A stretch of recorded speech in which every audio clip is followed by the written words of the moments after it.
আসসালামু আলাইকুম, welcome to my channel cooking show and travel. আজকে আমি আপনাদের গরুর পায়া বা নিহারি রেসিপি তৈরি করে দেখাবো। আমার চ্যানেলে নতুন ভিডিও পাওয়ার জন্য এখনই আমার চ্যানেলটিকে সাবস্ক্রাইব করে ফেলুন। এখানে আমি গরুর পায়া নিয়েছি, গরুর পায়াগুলোকে এভাবে কেটে নিয়েছি। আদা রসুন বাটা, জিরা বাটা, পেঁয়াজ কুচি, মরিচের গুঁড়া, ধনিয়া গুঁড়া, লবণ, হলুদের গুঁড়া, এলাচ, দারচিনি, জয়ফল, জয়ত্রী, গোলমরিচ, জিরা কালোটা, লবঙ্গ, তেজপাতা। এখন এগুলোকে ব্লেন্ড করে নেব। তেজপাতা দিয়ে দিলাম কয়েকটা,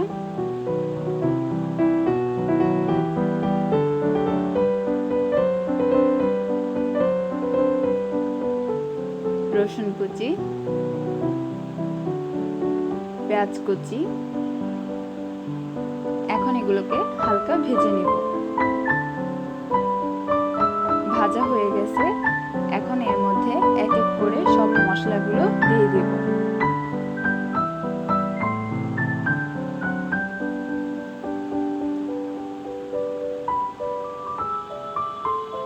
আমি মশলাগুলোকে ব্লেন্ড করে নিয়েছিলাম।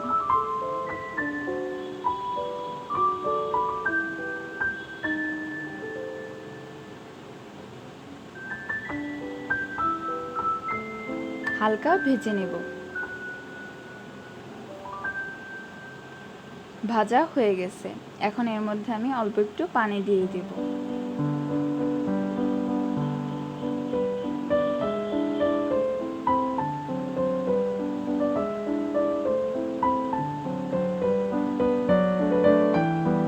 মশলাটা কষানো হয়ে গেছে, এখন এর মধ্যে আমি গরুর পায়াগুলোকে দিয়ে দেব।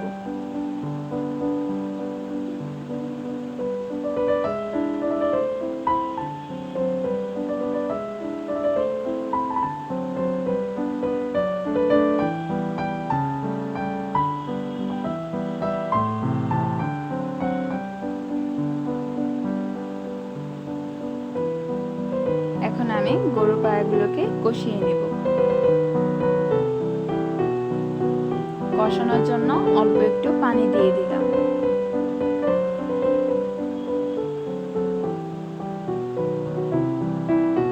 কষানো হয়ে গেছে,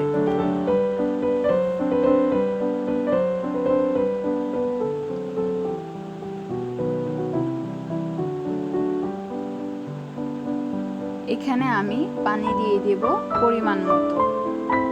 নিহারি তৈরি করার জন্য পানির পরিমাণ একটু বেশিই প্রয়োজন হয়।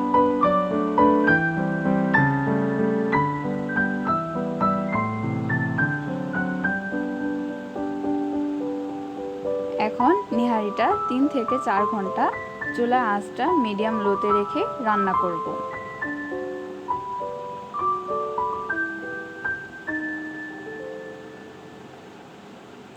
এর ফলে একটা আঠালো ভাব আসবে।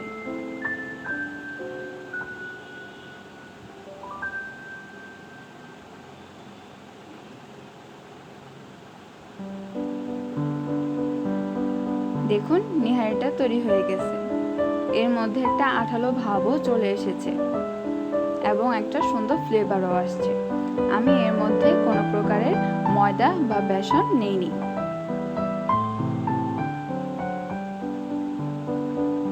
এখন এটাকে আমি নামিয়ে ফেলব।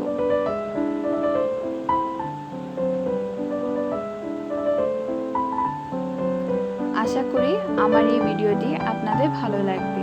যদি ভালো লাগে তাহলে প্লিজ সাবস্ক্রাইব মাই চ্যানেল এবং লাইক, কমেন্ট অ্যান্ড শেয়ার করতে ভুলবেন না।